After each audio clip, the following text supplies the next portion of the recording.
How's it going, guys? This is Luis from GVN, and thank you all very much for the love and support on the first episode of this series. I did an episode on the Super Mario Home Console series and how it's evolved over time, and a lot of you guys really loved the idea of the series, and you guys even sent in requests for new episodes. And so to show you guys as a big thank you for all your support on that first episode, I'm going to continue doing the series, and I'm going to do the most requested episode so far, which was Sonic the Hedgehog. So here is the evolution of the Sonic the Hedgehog series on home console. Let me make that clear, because a lot of you guys were asking about the handheld or the spin-off games in the Mario video.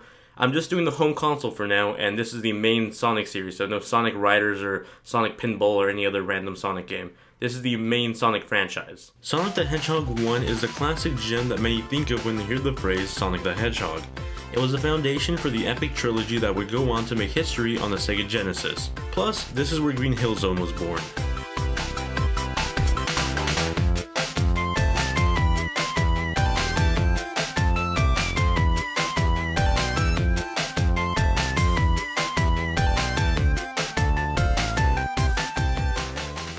I like running better. Sonic the Hedgehog 2 introduced miles per hour as a secondary character that would forever be the character you or your little siblings got stuck playing as whenever you had to play co-op. This title also increased the general speed of the gameplay, truly showing off the quote-unquote blast processing of the Sega Genesis. Phew, so far so good. Sonic the Hedgehog 3 was the final entry in the original trilogy and introduced new types of shields, Knuckles as a brand new enemy, and you could finally control the flight of tails per hour, making the second child in the family really happy.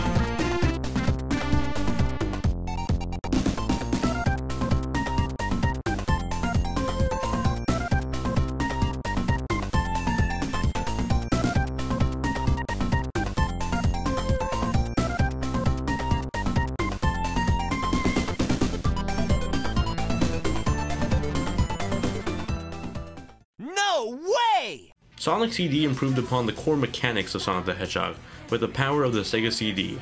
A new past and future mechanic was added to the game that changed up the levels mid-game.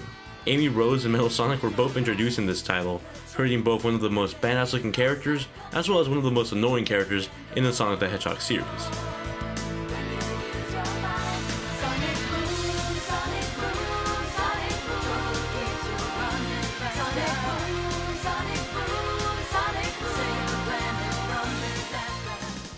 What you see is what you get. Just a guy that loves adventure. Sonic Adventure 1 was the first real 3D Sonic game. Sonic 3D Blast dabbled in 3D and Sonic Extreme was never released, but Sonic Adventure was the first time Sonic really came into 3D and competed with the likes of Mario 64. This new entry allowed you to play with a handful of characters for the very first time, and created possibly one of the best side games in the series, the Chow Garden.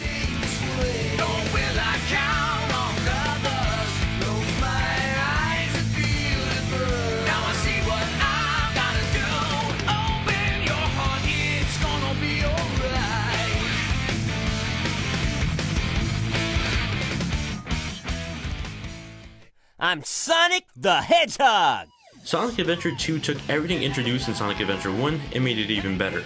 Better animations, better story, better music. Sonic Adventure 2 was fantastic in every way possible at the time. It even introduced competitive multiplayer mode where players could race, treasure hunt, or battle it out. Oh, and you know, Shadow the Hedgehog was introduced here too. No biggie.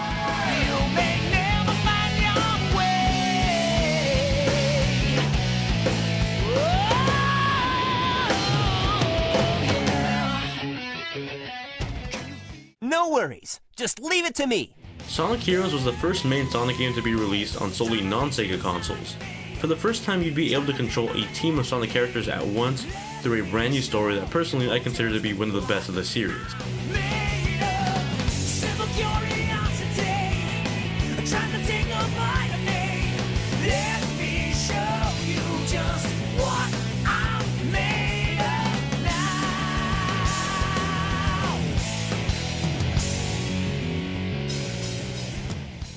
No way that's getting through! Sonic 06 was the first next-gen title for the Sonic the Hedgehog series on the last generation of consoles, and it definitely changed up the Sonic formula. Once again, the hub worlds were introduced, multiple character arcs were brought back, and the human characters were brought back after disappearing in Sonic Heroes. However, for the first time, these human characters actually played as a loved interest in Sonic's life, which didn't really take too kindly to the fans.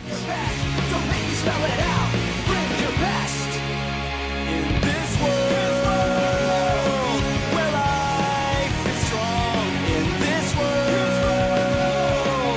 life's an open book.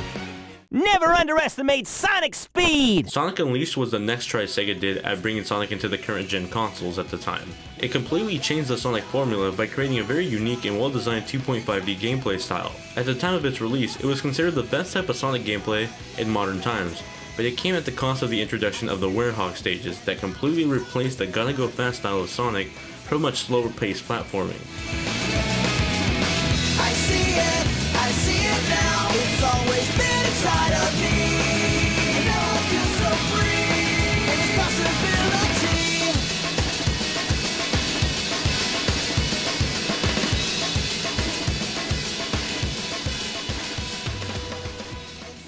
You know you can't win! Sonic Colors tried to take all the good parts of Sonic Unleashed, like the daytime levels, and create a new game on the Wii. Sonic Colors also introduced the Wisps power-ups that definitely changed up the style of Sonic Unleashed levels, but overall it created a very new type of Sonic game that, to this day, many fans consider to be one of the best Sonic games in recent years. I'm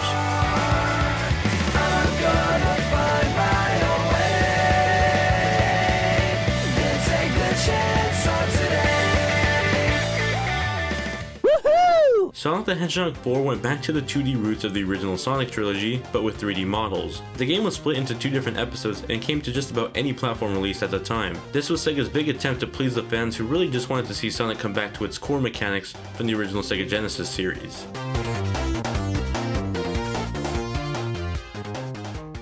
Great party, Eggman! Sonic Generation was, in my opinion, the best Sonic game released in recent years. It combined all the greatness of the 2.5D Sonic levels in recent games while bringing back the classic Genesis style levels. It combined the best of both worlds, the great parts of the modern era and the great parts of the classic era. Let's keep on moving ahead. No time for guessing, follow my plan instead. Trusting in what you can see. Take my lead, I'll set you free. Follow me, set me free. Trust me and we will escape from the city. I'll make it through. Follow me. Yahoo! Sonic Lost World changed up the formula once again. The gameplay was a lot more slow paced, and it added a new parkour feature that allowed Sonic to navigate different walls and different secret areas. This game truly supported the idea of exploration and discovery. Instead of being encouraged to run as fast as possible, you were encouraged to explore the area and find your own pace.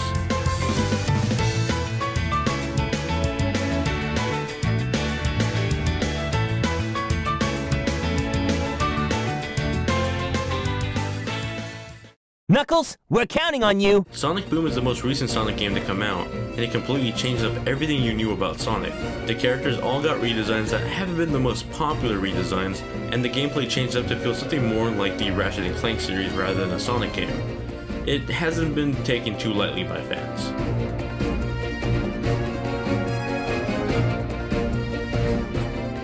Thank you all very much for watching the video. I hope you guys enjoyed it. If you guys did, please give it a thumbs up and share with your friends, as it really helps with the channel and it really helps it grow, and I really appreciate that. As always, if you want to keep up to date with me off of YouTube, there's all the social network links and the gaming usernames in the description below, so be sure to check out the description if you want to keep in touch with me outside of YouTube. Thank you all for being some awesome viewers, and I'll catch you guys in the next one.